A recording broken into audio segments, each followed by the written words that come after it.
Le thème est « Ils furent tous remplis du Saint-Esprit ». Ils furent tous remplis du Saint-Esprit. Et une personne qui n'est pas remplie du Saint-Esprit est une personne non accomplie. Est une personne à moitié. Donc, mon toiko informe et vide. Informe et vide. L'Esprit vient donner la forme et l'Esprit vient remplir. Quand la Bible dit le monde était informe et vide, la Bible parlait des hommes. Elle parlait de l'homme, de la vie d'un homme. Un homme semble trois personnes. Il est informe et vide. Lorsque Dieu crée une personne, cette personne n'est pas un être accompli.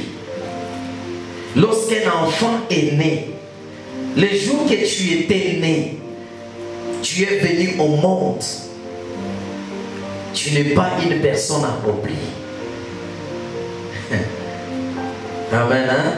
C'est pourquoi vous allez voir Jésus quand il était à la croix, il a remis son esprit et à la fin il a dit tout est accompli. Beaucoup de choses se sont accomplies dans ta vie. Donc le mariage, le succès, le pouvoir, la promotion, l'élévation s'est accompli en qui? En Christ. Nous sommes ensemble. Hein? C'est quoi le Saint-Esprit? Le Saint-Esprit est une personne. Le Saint-Esprit est monde. Amen. Hein? Le Saint-Esprit est une personne. Quand vous lisez bien la Bible, vous allez voir là où le Saint-Esprit a dit: mettez-moi Barnabas et Paul à part pour les services que je les ai appelés. Amen. Hein? Le Saint-Esprit est le Seigneur Jésus dans la vie d'un chrétien, dans le corps d'un chrétien, d'un enfant de Dieu, d'un disciple. C'est lui-même qui est venu habiter en nous.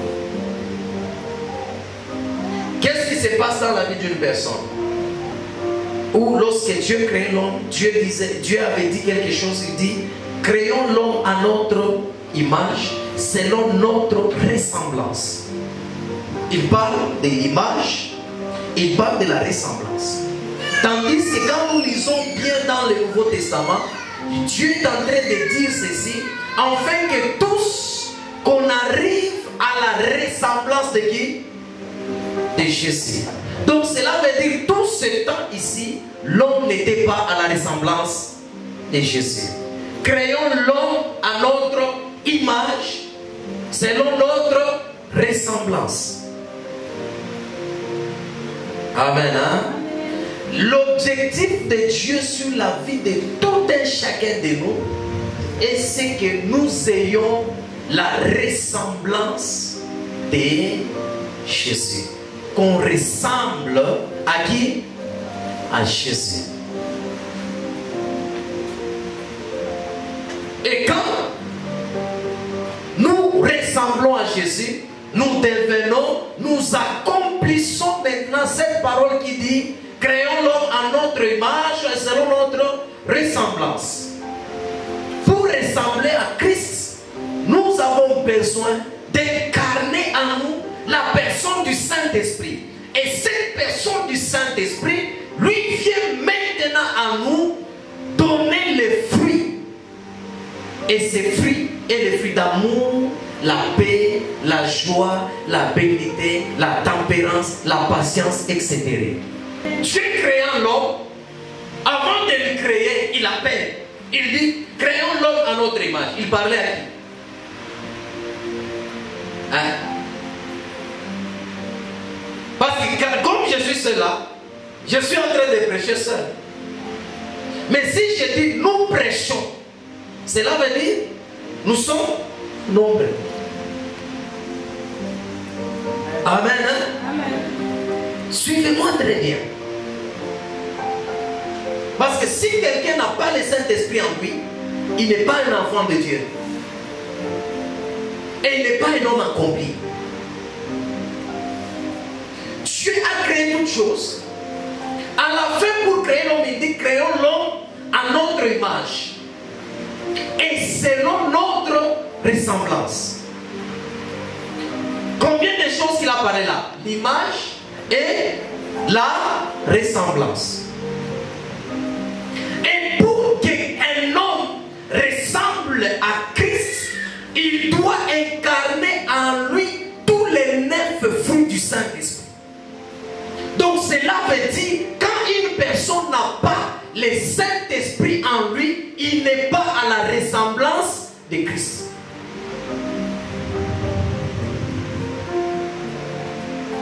Amen. Hein? Amen. Car nous voulons avoir l'image de Christ. Quand on nous regarde, regardez pour la toute première fois quand on a appelé les apôtres, les chrétiens. Pourquoi? C'est parce qu'ils ont vu dans ces gens-là l'image de Christ, le caractère, la vie, la marche, la façon de s'habiller.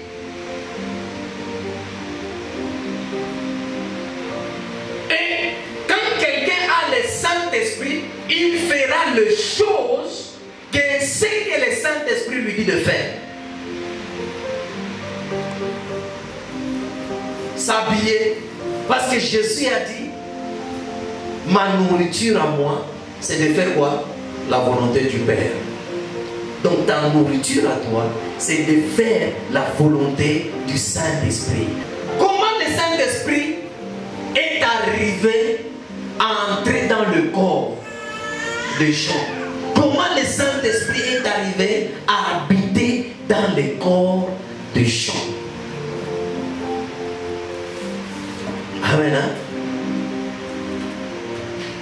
Genèse 8, 8 à 12. Nous lisons de Jésus. Amen. Il lâcha aussi la colombe, oui, pour voir si les eaux avaient diminué sur la surface de la terre. Mais la colombe ne trouva aucun lieu pour poser la plante de son pied. Oui. Elle revint à lui dans l'arche, car il y avait des eaux sur la surface de toute la terre. Oui. Il avança la main, la prit et oui, la fit rentrer auprès de lui dans l'arche. Oui. Il attendit encore 7 autres jours et il lâcha de nouveau la colombe hors de l'arche. Oui. La colombe revint à lui sur le soir et voici une feuille d'olivier arrachée était dans son bec. Noé connut ainsi que les eaux avaient diminué sur la terre. Il attendit encore 7 autres jours. Il lâcha la colombe, mais elle ne revint plus à lui. Amen. La colombe est partie. Noé est l'image de Dieu. L'arche est l'image du ciel. La colombe est l'image du Saint-Esprit. L'olivier est l'image de Jésus. Amen. Hein? La terre est l'image des hommes, des chrétiens. Suivez-moi très bien. La Bible dit ceci. Après le déluge, Noé devrait ouvrir l'arche afin qu'il sorte de l'arche. Mais il ne devrait pas sortir comme ça. Il devait se rassurer avant d'ouvrir la porte si l'eau était terminée sur la surface de la terre. La Bible dit ceci. Il a pris la colombe, il a lâché, il a envoyé la colombe. La colombe est partie, elle est retournée. Il a compris que sur la terre, il y avait encore des eaux. La deuxième fois, il a envoyé la colombe. La colombe est partie pour retourner avec des feuilles de quoi? D'olivier. Amen. Hein? Alors, directement, Noé a compris que il y a encore peu d'eau. On doit attendre. La colombe est rentrée. La troisième fois, il a relâché la colombe. La colombe est partie pour ne plus retourner. Suivez-moi bien.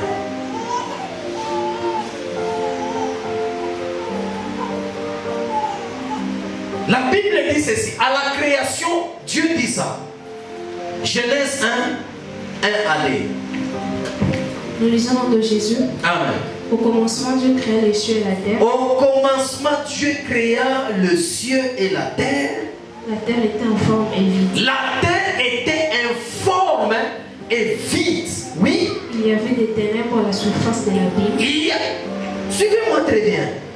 Dieu dit, il crée le ciel et la terre.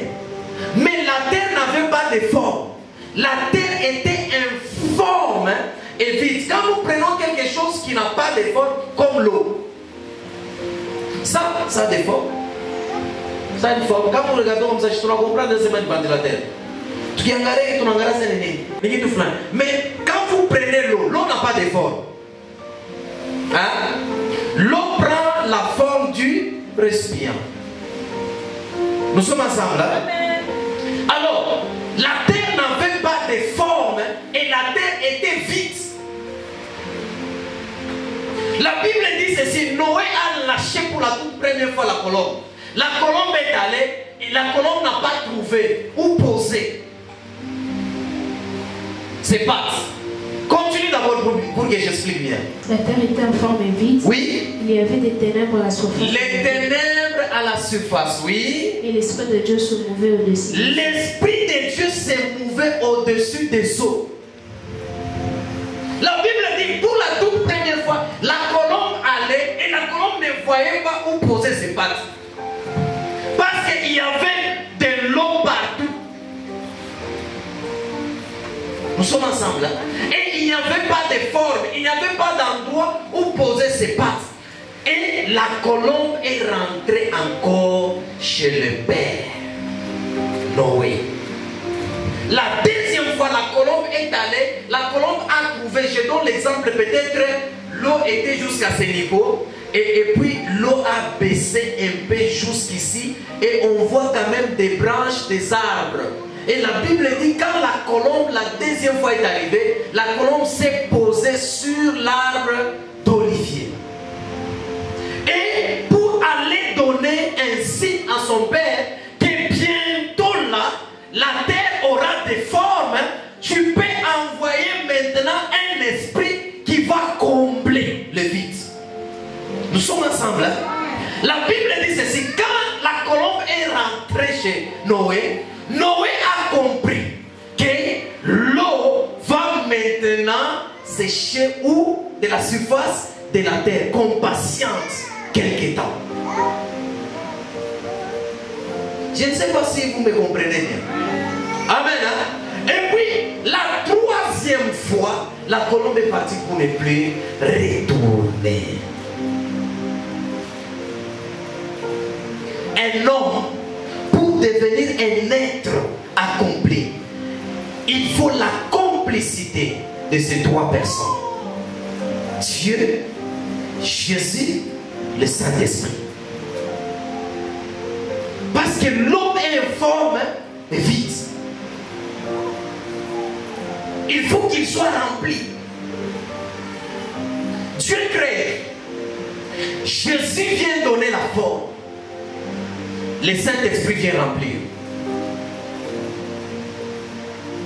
C'est pourquoi quand quelqu'un est né, tous sur la terre, nous dépendons d'un seul Dieu. Mais pour aller au Père, il faut le Jésus. Et ce qui peut te faciliter à aller au Père, il faut le Saint-Esprit. Amen. Hein? Amen.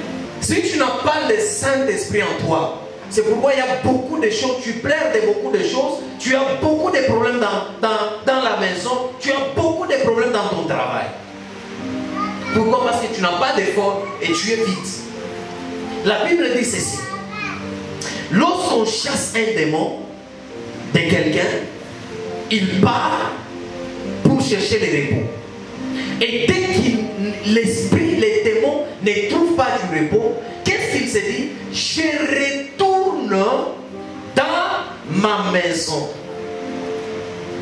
Et dès qu'il revient, il regarde que la personne est balayée, ornée, mais quoi?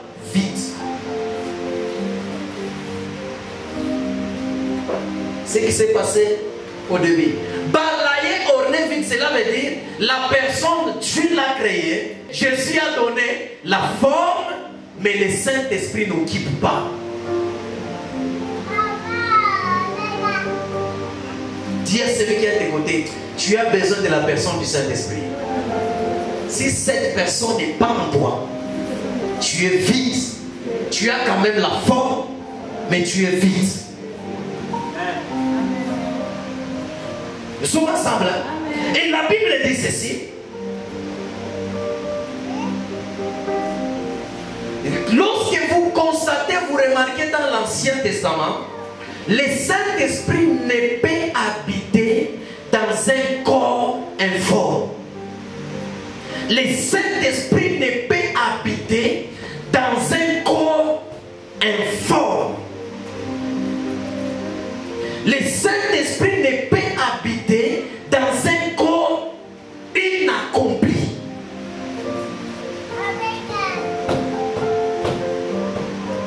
C'est pourquoi vous allez voir le Saint-Esprit, pourquoi il n'est pas dans les païens. C'est parce que les païens n'ont pas de forme. Ils sont des monstres. C'est pourquoi la Bible dit que les païens sont des hommes morts. Amen, hein? Amen. Un païen, c'est une personne morte qui n'a pas de vie, qui n'a pas de forme. Et le Saint-Esprit vient dans le corps de toute personne que Jésus a eu le temps de travailler. Et Jésus vient pour toutes les personnes que Dieu a eu le temps de créer. C'est pourquoi Jésus n'est pas venu pour les démons. Comment se fait-il qu'un démon ne peut être sauvé? Jésus n'est pas venu pour Satan. Il était venu pour les hommes que Dieu a créés. Il vient lui donner la forme. Il vient lui donner l'image. Dieu donne. Il crée l'image. Jésus donne. La ressemblance, c'est le Saint-Esprit qui vient donner. Tout pas moyen.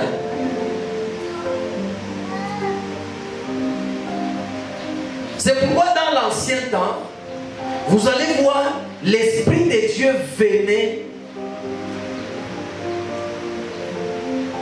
et repartait après.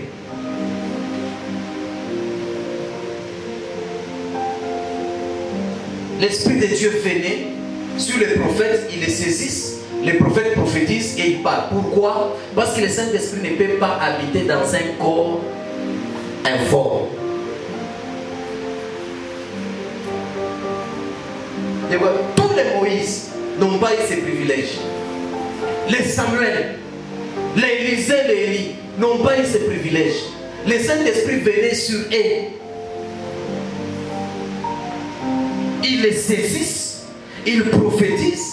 Et le Saint-Esprit rentre. Amen. Hein? Et pourquoi? C'est parce que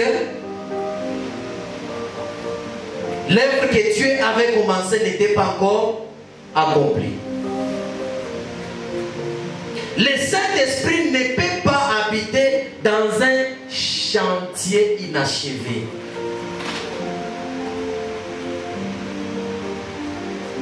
Amen.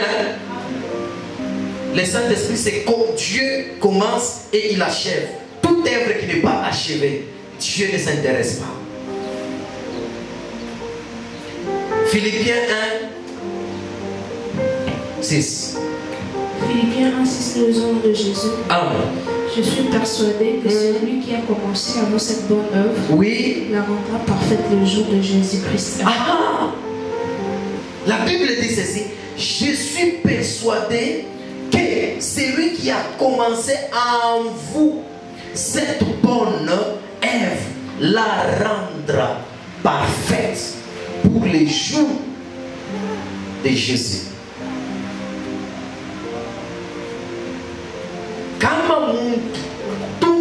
que tu as et qui n'a pas encore reçu Jésus et qui n'a pas les enseignements de Jésus, c'est un homme informe.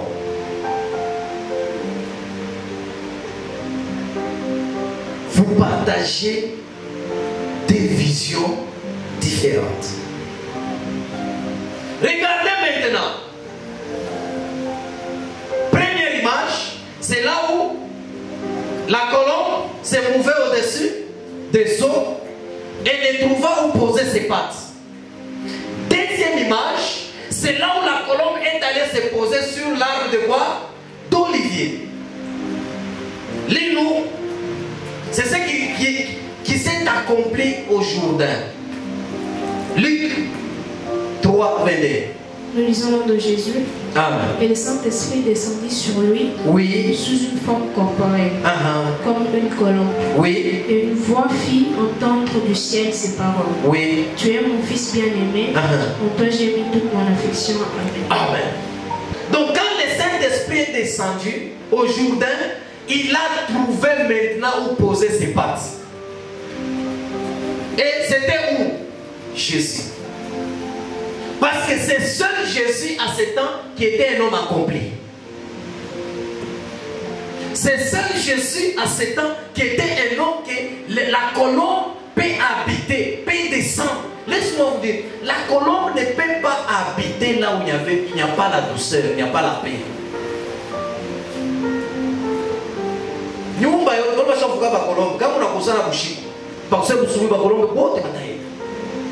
C'est pourquoi la colombe n'avait pas d'endroit où poser d'abord ses pattes. Parce que tous les hommes sur la terre était remplie de eau et toutes les personnes n'avaient pas de forme.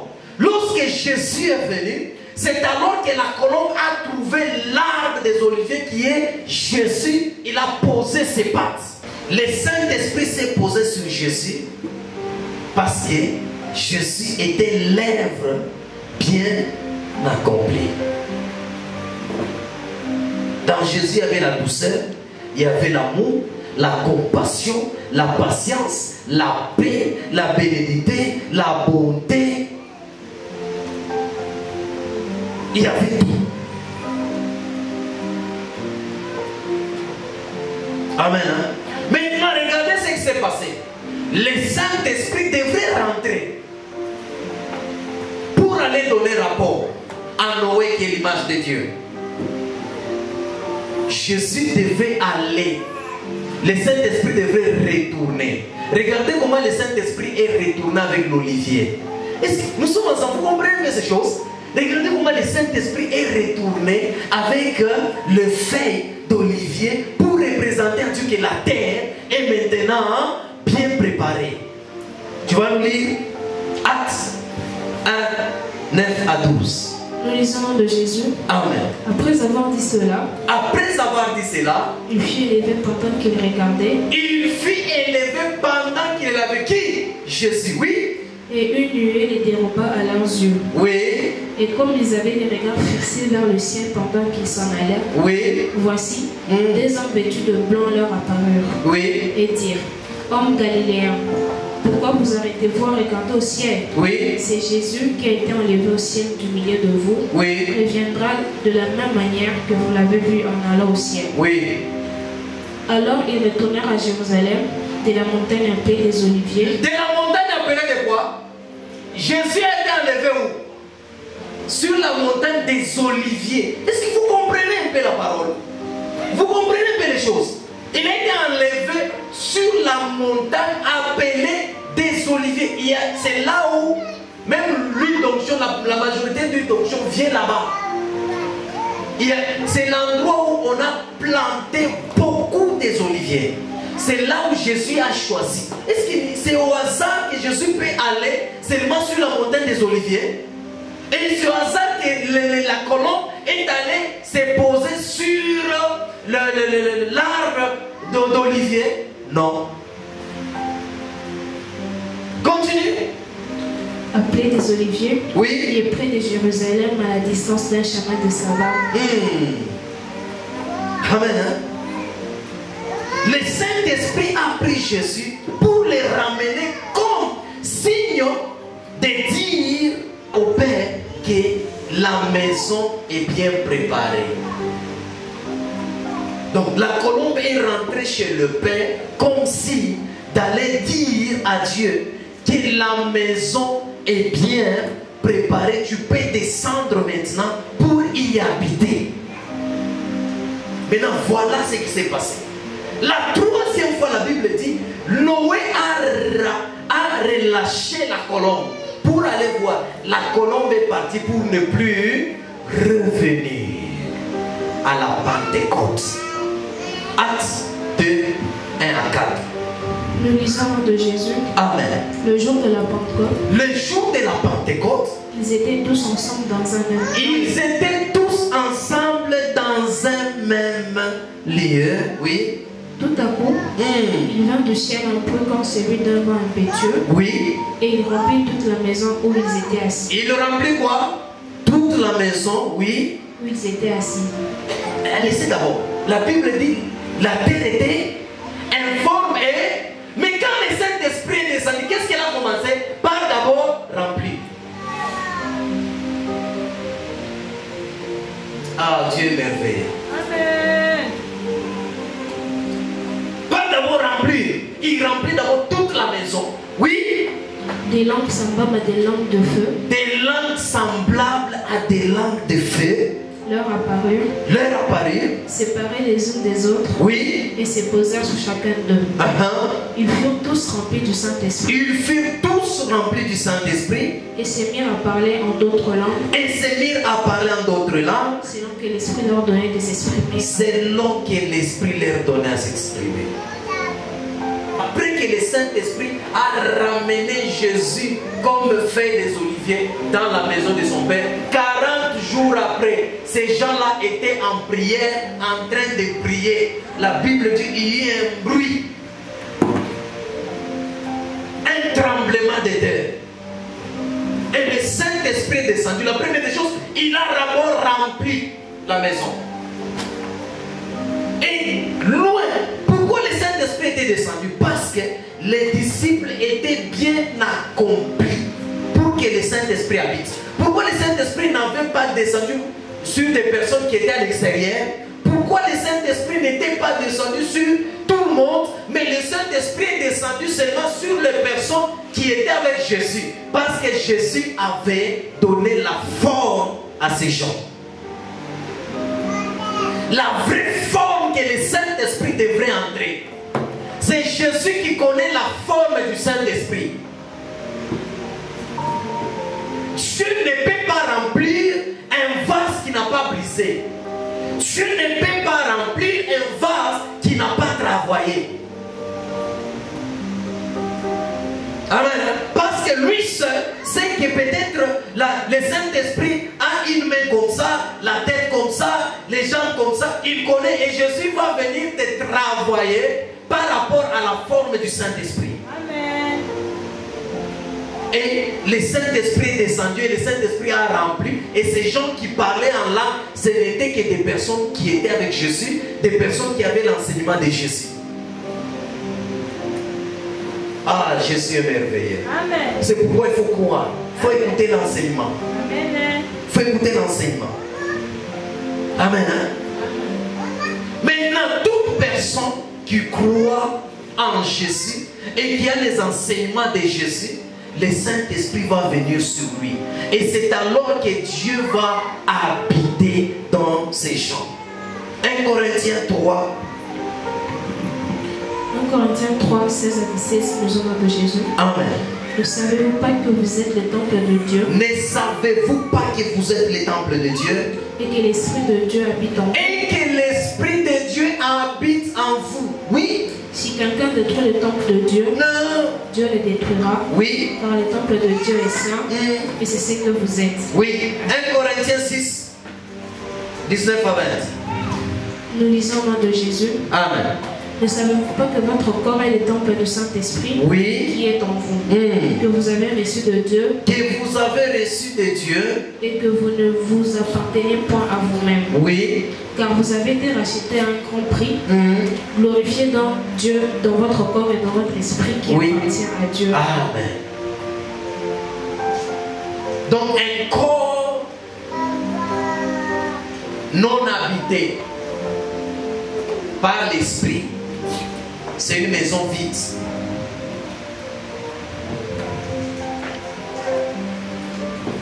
Tout pas moyen. Et pour recevoir le Saint-Esprit, il faut demander, il faut prier. Il faut demander, il faut prier. Beaucoup de gens sur la terre qui ne sont pas remplis du Saint-Esprit et qui n'aiment pas marcher selon le Saint-Esprit, ils s'étonnent de beaucoup d'échecs dans leur vie. C'est pourquoi on nous recommande de se marier entre chrétiens. Parce que tu es sûr et certain que l'esprit qui habite dans cette personne, c'est le même esprit qui est en vous.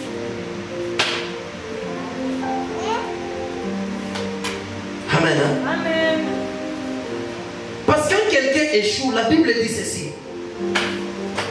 Mais dans toutes ces choses, nous sommes plus que vainqueurs par celui qui nous a aimés. Tu es vainqueur par celui qui t'a aimé, Jésus. En collaboration avec le Saint-Esprit. Être rempli du Saint-Esprit permet de faire de plus grandes œuvres par la foi en Jésus-Christ. Le Saint-Esprit, beaucoup de gens ne sont pas remplis du Saint-Esprit parce qu'ils sont des êtres inaccomplis.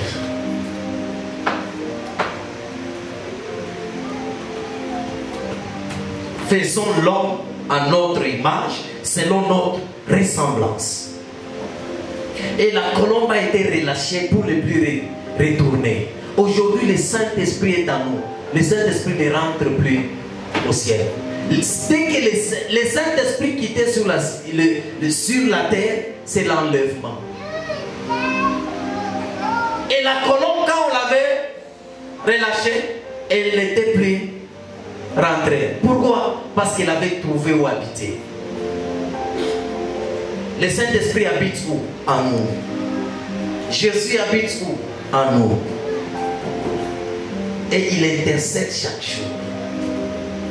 Que Dieu bénisse sa parole.